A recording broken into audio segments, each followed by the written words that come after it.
सुन्न माग गर्दछु। मेरो जन्म विक्रम सम्वत 2017 साल फागुनमा भएको हो। म जब 13 वर्षको भए त्यस बेला पढाइ लेखाइ थिएन, मात्र घाँस भुसा काट्ने, गाई भैँसी दुहने, खाने, खेल्ने सीधा जमाना थियो। हाम्रा गाउँका एकजना मुखिया का छोरा पढ्थे, 8 वर्ष फेल भयो।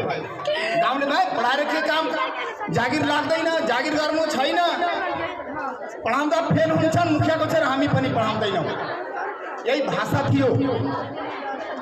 म कुस्ती खेल्न गएँ अखाडामा, 3 वर्षमा कुस्ती खेले।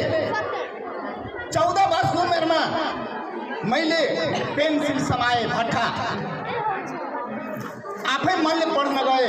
बाआमाले मलाई पढाउन कहिले पनि दबाब दिनु भएन, जाऊ पढ्न, यस्तो जमाना थियो। म एकैचोटि 2 कक्षामा नाम लेखाए, फर्स्ट गरे। यस्तै गर्दा गर्दै 41 सालमा मैले एसएलसी उत्तीर्ण गरे। मेरो अभिप्राय थियो म इन्जिनियर बन्छु।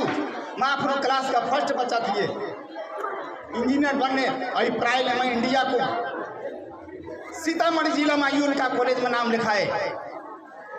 त्यहाँ पढ्न गए, केही दिन पढे, केही महीना पढे। घरमा प्रविधि गडबडी भयो, किनभने हाम्रा 5 दाई भाइ हाम्रा बुबा हुनुहुन्थ्यो, कोलाहल भयो, पढाइ छुट्यो।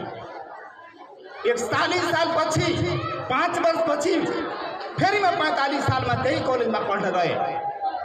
फेरि कोलाहल भयो, पढाइ बन्द भयो। त्यसपछि मैले विचार कि अब म पढ्दैन, घरमा बस्दिए। तर कुस्ती खेल्ने बेलामा जब म बलियो भए, 20 वर्षको बच्चालाई जब पछाडे, हाम्रा एनटीओले भने यसलाई खेल्न दिनु हुँदैन, अखाडामा नखेड्देऊ। मलाई नखाडाबाट बहिष्कार गरिदियो, मलाई खेल्न दिएन। त्यसपछि मैले आफै पढ्न गए। पढ्नमा जब 5 क्लासमा पुगे, मिटिङ भयो, यसको बुढी औँलालाई काट्देऊ झगडा गरेर, पढाइ खत्म हुन्छ। अनि म बदमासी पनि गरेँ। बदमासी गरेपछि सबै सतर्क भयो। म एसएलसी गरेँ, आइएससी गर्न सकिएन, घरमा बसे। अकस्मात एक दिन यस्तो अवस्था आयो, म नेपालको पोखरामा पुगेँ।